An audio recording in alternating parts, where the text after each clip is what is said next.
Muy bien, gracias chicos por estar con nosotros y le deseamos mucho éxito.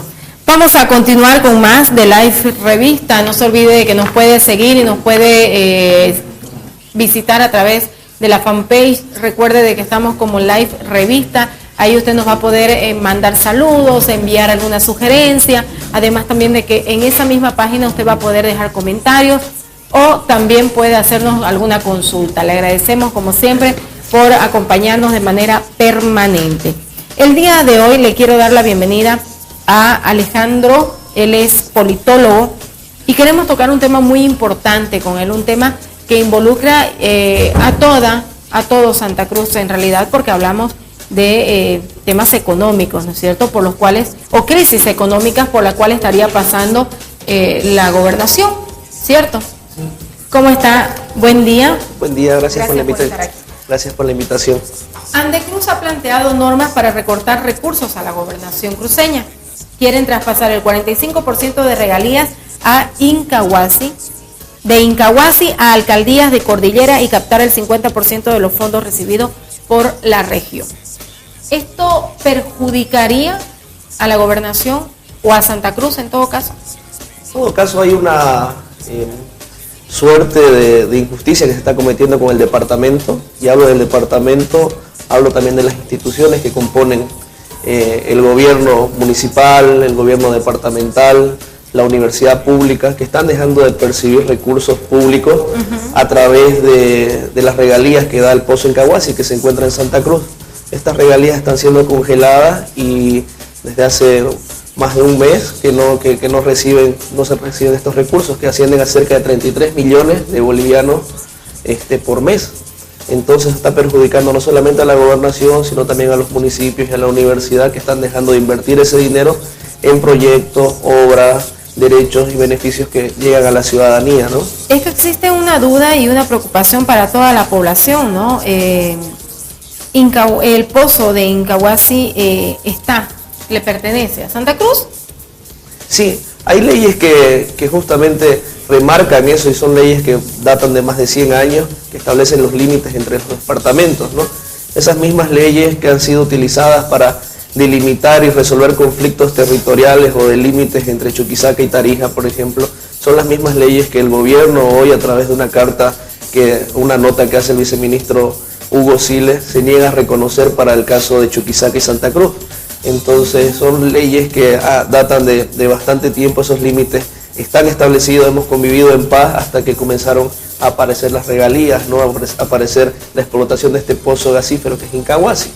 Pero más allá de eso, si se quiere ver, esto no es una lucha entre Santa Cruz y Chuquisaca, sino es algo más objetivo, y son los estudios los que respaldan justamente dónde se encuentran ubicados estos recursos naturales, ¿no? Y Yacimientos hace unos años atrás contrató una consultoría internacional.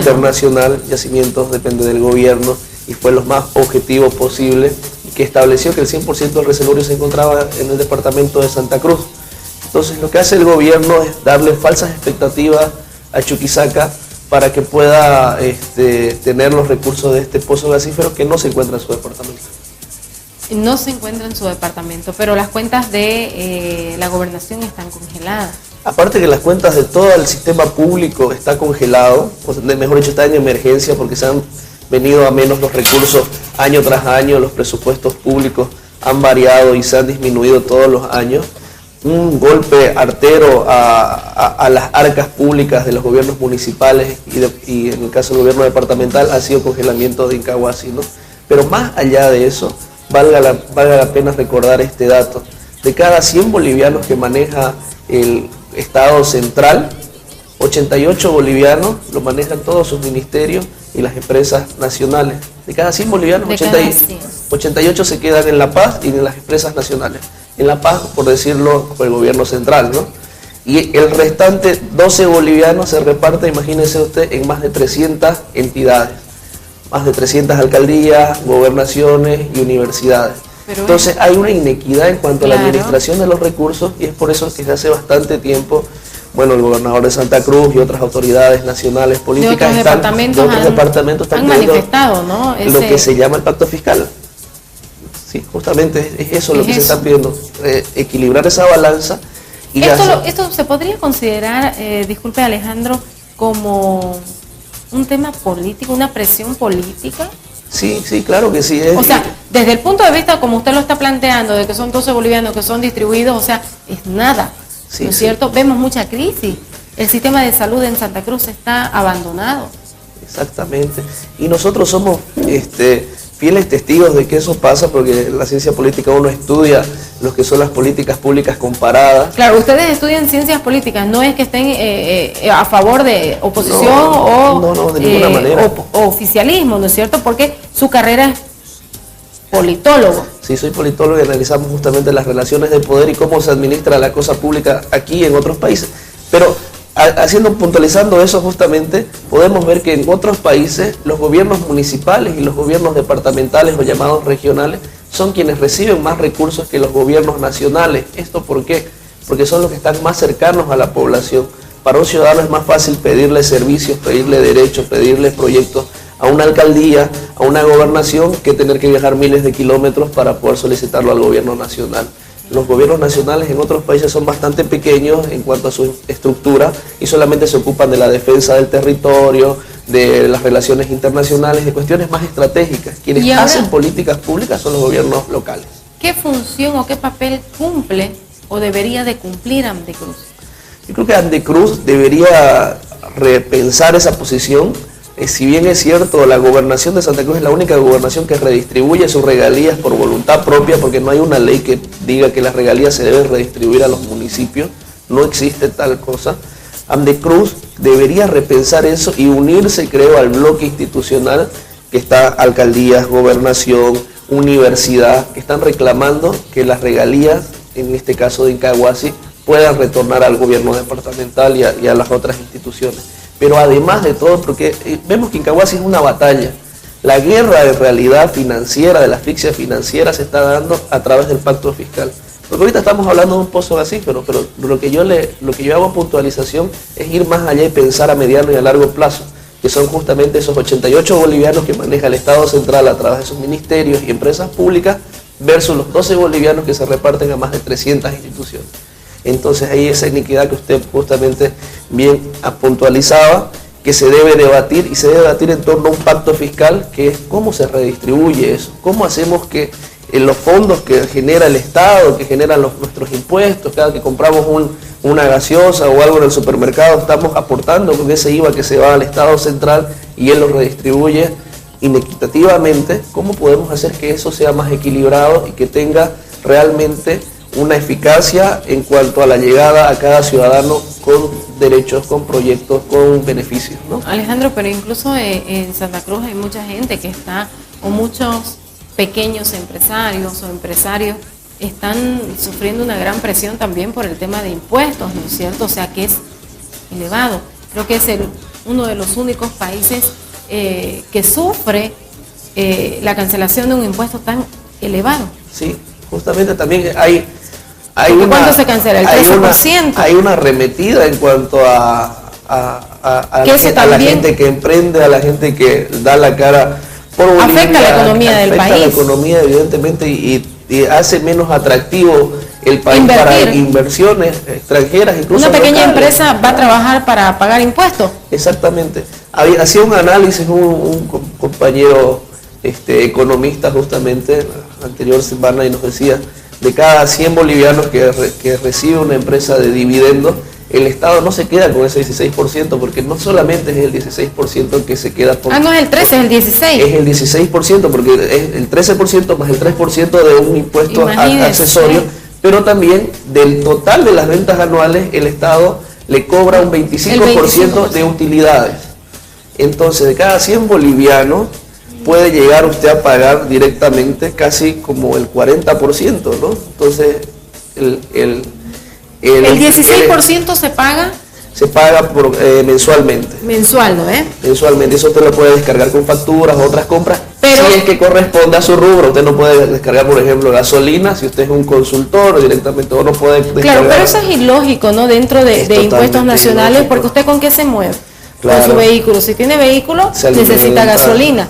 ¿Usted con qué alimenta a su familia? Claro. O sea, si usted gana dinero, la familia come. ¿no es cierto? La familia viste, la familia enferma, hay que pagar estudios, hay que pagar estudios. Claro. Yo creo que estamos mal, sí, y sí. nadie, en su momento se habló de hacer una convocatoria para una marcha masiva por empresas, pequeñas empresas o empresarios que se sienten afectados y que están llegando a la necesidad de cerrar sus empresas. Sí, porque no solamente es impuestos, la alcaldía, también están las cargas laborales, las AFP, la inscripción a las cajas, los seguros de salud. Realmente el empresario que se anima y se arriesga a invertir en Bolivia, yo creo que hay que considerarlo un héroe, porque tiene todas las condiciones adversas y aún así está batallando para lograr sacar el país adelante. Tratar de generar empleo. Tratar de generar empleo. Entonces es justamente eso afecta, sin duda alguna. Ustedes que hacen el análisis político también llegan a la misma conclusión de que esto también llega a afectar. Sí, sí, claro que sí. No hay un despegue de la economía boliviana. Nos muestra el Ministerio de Economía grandes números que estamos avanzando. ¿Pero estos números son reales, Alejandro? Seguramente son reales en la medida de que ellos ven la macroeconomía, que son los números grandes, ¿no? Como un sector, otro sector hace crecer a Bolivia en su conjunto. Pero ¿cuáles son esos sectores? Es hidrocarburos, es minería, es construcción, que hacen la construcción porque el Estado es el principal ejecutor de obras, el principal explotador de hidrocarburos. Entonces el Estado le está yendo súper bien y está invirtiendo y muestra esos grandes números. Pero ¿qué pasa con el microempresario? ¿Qué pasa con el consultor, con el profesional independiente? ¿Y qué pasa no existe con la un economía área informal? En el gobierno central? ¿No existe un área que haga este tipo de estudios? Que evalúe la situación del que está abajo. Sí, hacen justamente el Instituto Nacional de Estadística, establece justo cómo está preparada la situación, cómo está preparada la población, la sociedad, cuál es el nivel de empleabilidad que hay entre primeros empleos, segundos empleos. Y realmente los números incluso de ellos son preocupantes, ¿no? Porque la economía en Bolivia es en su gran mayoría informal. ¿Qué quiere decir esto? Que estamos nosotros atados al contrabando, estamos atados a una serie de situaciones, a las contrataciones eventuales. Lamentablemente eso está siendo como que nos están obligando a tener que hacer eso. Sí, exactamente. Esa es la respuesta. Porque si uno quiere hacer las cosas bien, si el empresario quiere invertir bien, quiere hacer con todas las de la ley, ya le cuento, ¿no? El 16% más el 25% de utilidades, más el 41% de AFP, de Fondo de Previsión para sus trabajadores, más lo que significa las cajas de previsión. ¿Cuánto se paga en la AFP? 14.41% respecto al salario. 14.41% respecto al salario. AFP, ¿no? AFP. Entonces... ¿Y los seguros? Y los seguros. Entonces, contratar a alguien... Imagínese. Usted tiene que prever, si va a contratar a alguien, tiene que prever sobre el sueldo que usted le va a pagar, cerca del 60% más que usted va a pagar como empleador, entre seguros, subsidios, salud, eventualmente se va a embarazar la empleada o la familia del empleado que está contratando.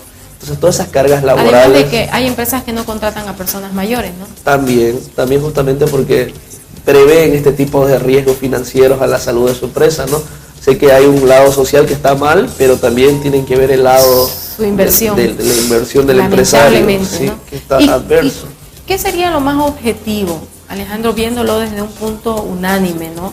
Porque en realidad no estamos pues a favor de nadie, o sea, hay que estar, ¿no?, equilibrado y pensar siempre en la otra persona, o pensar en nosotros mismos, que nosotros queremos o tenemos quizás alguna pequeña empresa y que nos resulta tan complicado generar empleo. Creo que lo más objetivo sería que el Estado en sus diferentes niveles pueda invertir en generar condiciones básicas para poder atraer inversiones, ¿no? Generar condiciones básicas como flexibilizar, por ejemplo, el régimen impositivo, flexibilizar el régimen laboral, lograr que haya incubadoras de empresas o microempresas, que la gente pueda aprender a innovar, aprender a encarar. ¿Y eso quién lo tiene que plantear para llegar a una solución? ¿Quién debe acudir al gobierno central y decir, mire, necesitamos una reunión porque estos son nuestros términos, nosotros tenemos estas deficiencias, nuestros compañeros, nuestros colegas, qué sé yo, nuestros amigos empresarios o pequeños empresarios están pasando por mala situación, tienen crisis, no se puede generar empleo porque tenemos estas deficiencias. En otros países lo hace la sociedad civil, ¿no? Las fundaciones, las asociaciones, el comité cívico podría encarar esa cruzada, por ejemplo. La universidad debería elaborar esas propuestas para poder innovar. La Cámara de Empresarios. Son lobbies que se hacen a través, se le llama lobby a la capacidad que tienen estas organizaciones de poder negociar y plantear estas necesidades para que lleguen a un buen fin y que salga un producto como un programa de incubadoras de empresa, un programa de flexibilización impositiva, un programa que sea gradual para que la economía, que está ahora en un gran porcentaje siendo informal, vaya migrando hacia la formalidad, pero de una manera ordenada, adecuada, flexible, para que en el mediano plazo podamos tener una economía, que la economía boliviana sea fuerte, sea potente, sea institucionalizada. Entonces, ese tipo de cosas lo plantea la sociedad civil y sobre todo la universidad. Es grave, ¿no? Tendría que haber una cabeza que toque las puertas y que diga, hagamos una reunión, solicitemos, porque lamentablemente si es una persona la afectada y solicita una reunión no lo va a tener nunca, ¿no? Porque en este país lamentablemente estamos acostumbrados a la presión que genera bloqueo, marcha, y perjudicamos más a nuestros hermanos, al ciudadano, ¿no es cierto?, que necesita trabajar, necesita llegar a su empleo, y la verdad es que es una preocupación, ¿no es cierto?, es una gran preocupación. Efectivamente, es una gran preocupación lo que se vive, es lo que muy bien lo puntualizas, ¿no? Nosotros acomodamos las cosas a la boliviana y es con marchas, bloqueos, protestas, porque... Pero si acudimos a eso, como le digo, perjudicamos al resto. Sí, yo también lo denuncio, no debiera ser esa la forma en la cual debiéramos actuar como sociedad, pero tampoco existen los canales necesarios de los gobernantes que puedan escuchar a la ciudadanía, ¿no? Claro, no son muy accesibles, ¿no? No hay un acercamiento muy directo. Exactamente, no hay una relación directa. Y esa debería ser la función del gobernante. La función del gobernante debería ser escuchar sobre todo a la ciudadanía, apegarse a las leyes, disponer su agenda para poder escuchar, ¿no?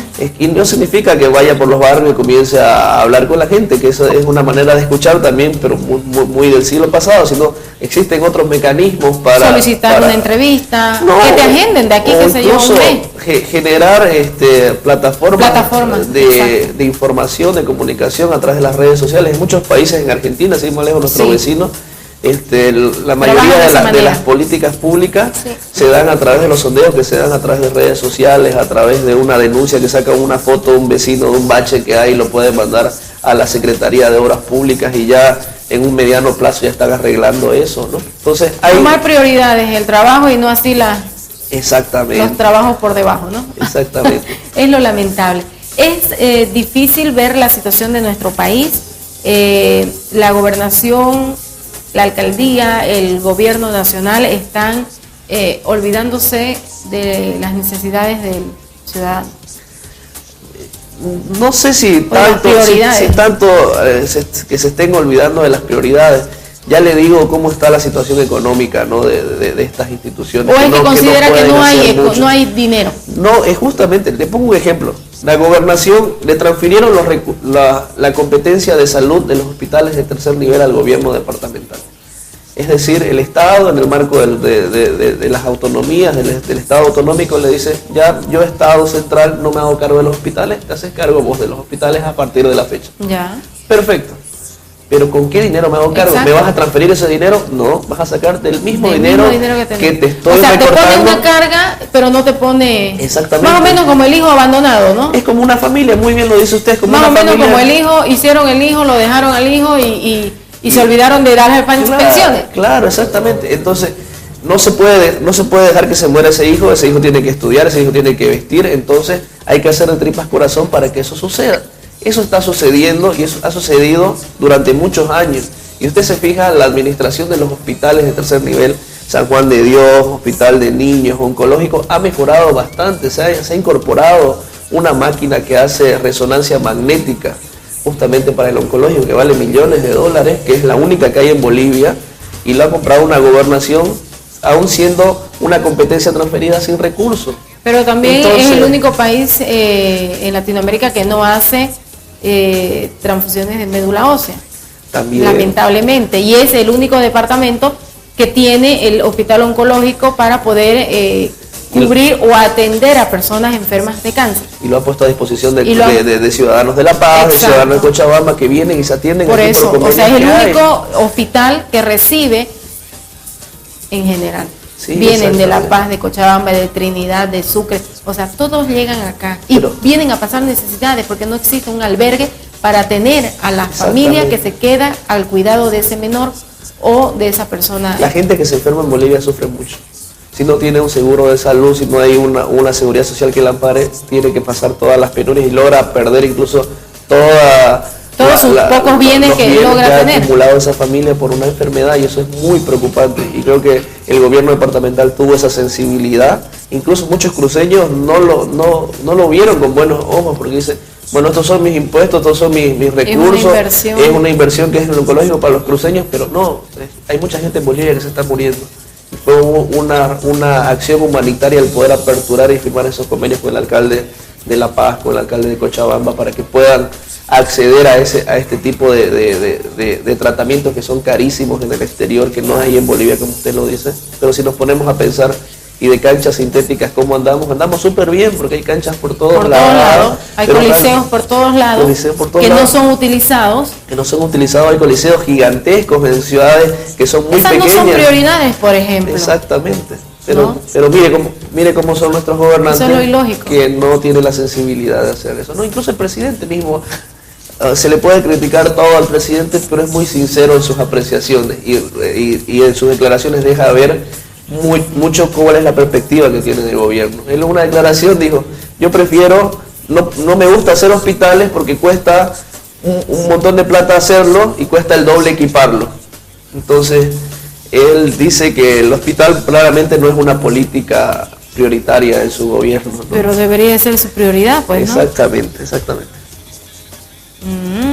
Grave esas declaraciones, ¿no? Es como de algún gobernante que dijo en alguna entrevista también de que él si se enfermaba no estaba loco para llegar a un hospital público, ¿no? Claro, exactamente. Son muy pocos. O sea, la ciudadanía es la que vive en carne propia cómo están nuestros hospitales públicos, ¿no? Y en qué situaciones se encuentran. Entonces, yo creo que ellos van a ser los que van a valorar quienes han invertido en salud y quienes han proyectado otras prioridades en cuanto a la inversión pública de los gobiernos, ¿no? Ya sea nacional, departamental o municipal. Y esta es una gran cruzada que se viene haciendo, ¿no? El padre Mateo, usted lo ha visto, muchos años peregrinando por el 10% para la salud, ¿no? Hasta que lograron que se pueda invertir ese monto. Pero con mucho conflicto. Hay una consulta, Alejandro, que nos hacen llegar, dicen buenos días, un saludo al colega Alejandro. Una consulta para él, dice, ¿cuál cree que debería ser la estructura de comunicación entre gobernabilidad departamental para que el sistema económico sea creciente o respetado en todo caso? Yo creo que lo que ha hecho el gobierno departamental es establecer una plataforma multiinstitucional para poder tratar estos temas estratégicos que nos afectan como región, como el caso de Incahuasi, como el caso de pacto fiscal, como es el caso de lo que afecta a la región en sus intereses, es muy efectivo, ¿no? Ha logrado activar al comité cívico nuevamente como un elemento articulador de estas instituciones, de estas instancias, y se ha logrado otra vez enlazar con la ciudadanía este tipo de demandas, ¿no? La ciudadanía en un tiempo a esta parte, para nadie es secreto, es que estaba muy alejada de lo que es la cosa pública, la política, porque hay esa clara convicción que dice, no, eso no me da de comer, eso no me interesa, yo trabajo para el día a día y a mí no me molesta. Es cierto, en cierta parte puede ser una premisa muy verdadera, pero en otra parte eso también es, cuando lo entiende el ciudadano, es que cuando hay una malversación de recursos, cuando no se le dan los recursos necesarios a sus gobiernos departamentales y municipales, ese ciudadano está dejando de recibir una mejor salud, unas mejores políticas, desayuno escolar para sus hijos, vacunas para sus familiares, protección social, seguridad ciudadana, un N cosas, ¿no? Existen muchos obstáculos, ¿no?, para poder acceder a una mejor calidad de vida o una mejor inversión, o que las inversiones sean más favorables. Hay una política que el presidente de Chile ha impuesto, ¿no es cierto?, y que al parecer a través de su victoria se ha podido ver de que el ciudadano está apoyando esa política, y es la que él decía, por ejemplo, de facilitar el trabajo a las empresas, ¿no es cierto?, de bajarle el impuesto para que ellos puedan generar empleo y no así que vivan solamente de bonos, y de dónde va a salir la economía, ¿no es cierto? Sí, es cierto. En Argentina se ha visto en estos 12 años de kirchnerismo toda una generación que no está acostumbrada a trabajar, que la cultura del trabajo se ha perdido, ¿no? Y justamente por el tema de los bonos, me conviene dedicarme a tener familia, a hacer crecer mi familia, a tener hijos, porque voy a recibir un bono por los hijos, un bono por la educación para ellos, un bono por la madre gestante, un bono por el desempleado, y sumando todos esos bonos, resulta que saco más dinero que trabajando afuera en el campo laboral, ¿no? Entonces se ha generado eso. ¿Cuál es el modelo que está generando hoy por hoy en el mundo cambio positivo, innovación y desarrollo? Son las alianzas públicos-privadas, los proyectos los PPP que se llaman, los proyectos de inversión público-privada. ¿Qué es lo que hacen? El Estado dice, necesito una nueva carretera entre Santa Cruz y Cochabamba. Sí. Entonces, este es el proyecto. ¿Cuáles son los empresarios privados? ¿Cuál es la inversión privada? Puede ser nacional o extranjera, que me va a construir estas carreteras con estas características. Aparece el gobierno chino, aparece el gobierno de Estados Unidos, mejor dicho, una empresa de Estados Unidos, una empresa alemana, la construye la carretera, y esa carretera se la da en comodato a esa empresa para que la explote en cuanto a los peajes, por 15, por 20 años. ¿Cuánto le costó al gobierno eso, construir eso? Nada. ¿Está la infraestructura que está al beneficio del ciudadano? Sí. ¿Tiene estándares internacionales? Sí. ¿Cómo se va a pagar? Con los propios peajes que ya viene pagando el ciudadano. Entonces, este tipo de proyectos son los que están revolucionando realmente la inversión pública en cuanto a infraestructura. Se está viendo en Argentina, se está viendo en Chile, y es porque justamente las administraciones públicas han dejado de ser una exclusividad de los dineros públicos. Mejor dicho, los proyectos de inversión de infraestructura han dejado de ser exclusividad de presupuestos públicos, porque ya no existe, ya los precios de los barriles de petróleo bajaron. Claro. Entonces hay que buscar nuevas soluciones, porque el ciudadano no se puede quedar sin este tipo de proyectos. Hay que brindar soluciones al ciudadano, no decirse, ya no se puede hacer, nos quedamos ahí, sino que el ciudadano espera mejoras, espera una mejor calidad de vida, y es a eso lo que tienen que apuntar todos los gobiernos. Bueno, hay muchas consultas, ¿no es cierto?, por parte de la población, porque vive el cotidiano de todos los días, ¿no es cierto?, está con estas actividades, pero están muy al pendiente de cada cambio que se vaya generando. Sí, ¿no sí. es cierto? Bueno. Justamente la ciudadanía, en realidad, y creo que de un tiempo a esta parte hubo ese cambio de chip, como lo mencionábamos antes, que la ciudadanía está activando nuevamente su condición ciudadana. ¿Cuál es la condición ciudadana? Yo no soy ciudadano solamente porque cumplí 18 años. Yo soy ciudadano desde el punto de vista en que ejerzo mis derechos y cumplo mis obligaciones. Y eso no solamente es votar cada 5 años, cada 4 años. Eso es fijarse qué está haciendo mi gobernante con mi dinero, fijar si ese gobernante no lo está malversando. Tratar de coadyuvar con proyectos, tratar de decirle, mire, gobernante, aquí está faltando esto, y generar esa comunicación. Eso es el carácter del ciudadano. Otra consulta que nos llega dice, ¿usted cree que el pacto fiscal sería viable en cuestión a la descentralización tributaria del departamento? Realmente ahorita el pacto fiscal hay que tratarlo desde un punto de vista de redistribución de los recursos que ya genera el Tesoro General de la Nación. La gobernación ahorita o el gobierno departamental solamente puede generar impuestos, ya sea por sucesiones, es decir, por herencias o por avionetas o lanchas, y nada más. No hay un abanico de situaciones impositivas en la cual la gobernación pueda establecer impuestos, como lo tiene, por ejemplo, el municipio, ¿no? que nos puede gravar impuestos al vehículo, a la vivienda, a la patente comercial. y eso genera bastante dinero. La capacidad de generar dinero por base impositiva del gobierno departamental está limitada. Entonces lo que tiene que hacer justamente es poder hacerse hincapié en la redistribución de los recursos que ya tiene el Tesoro General de la Nación. Es muy fácil para el ministro o viceministro decir que la gobernación que tenga la capacidad de que sean creativos y generen nuevos recursos, pero ¿cómo va a generar nuevos recursos? Están atados de pies y manos porque no pueden generarlo a través de impuestos, que es como se genera en cualquier parte del mundo. Muy bien. Bueno, hay una invitación de emergencia en Santa Cruz, dice, el contenido va a ser antecedentes, procesos del estudio del campo compartido, proceso de delimitación, sentencia constitucional 1160/2017, que representa Incahuasi para Santa Cruz, en el Salón Auditorio en la Asamblea Legislativa Departamental de Santa Cruz este lunes 9 de abril a las 19 horas. Y es que así se va, ¿no es cierto?, generando cuestionantes por el tema de limítrofe de Incahuasi, ¿no es cierto? Hay que poner en debate el tema de Incahuasi porque son recursos que nos afectan a todos como ciudadanos, pero sobre todo que vayan los actores que tienen que debatir. ¿Y quiénes son esos actores? Son los ministros del área, el ministro de Economía, el viceministro de Autonomía, el presidente de Yacimientos, que fue el que hizo el estudio, que no se está reconocido. Oposición y oficialismo, digamos claro así. Que sí, claro, ¿no? Que sí. Más o menos. Las autoridades nacionales. Porque no sirve de nada de que solamente la gobernación lo dé, pues, ¿no? Porque claro, sabemos de que la gobernación quiere de que esto venga a Santa Cruz, ¿no es cierto?, de que esta economía, pero deberían estar todos en realidad, porque ya sabemos cuál es la posición que tiene la gobernación, sí. Estamos claros, ¿no? Pero ¿cuál es la respuesta que tienen quienes en su momento dijeron, sí, evidentemente esto corresponde a Santa Cruz? Exactamente, tienen que comenzar a defender esas posiciones y defenderlo en cara a la ciudadanía, en cara a las instituciones que conforman Santa Cruz, ¿no? Explicarle al comité cívico cómo es que resulta que una resolución puede cambiar las leyes de hace más de 100 años, como que convivíamos con las capacidades limítrofes con los otros departamentos. Tienen que explicarnos por qué están congelados esos recursos, cuáles son los argumentos válidos, por qué ahora ya no vale el estudio que hizo Yacimientos y antes sí.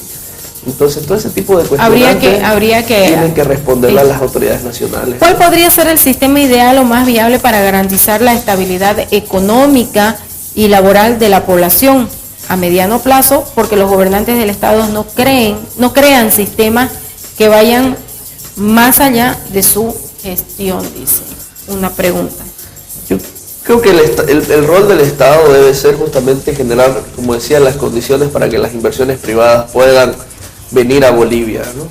¿Por qué, por ejemplo, hay una avalancha de inversión pública en Argentina, en privada, lo han hecho en Argentina, en Chile, en Paraguay incluso, y en Bolivia no? Porque estamos tan cerca, incluso nuestro costo de fuerza laboral es más barato que en esos países. ¿Por qué no vienen acá? Porque no hay la capacidad jurídica, la seguridad jurídica. No hay la seguridad de las inversiones.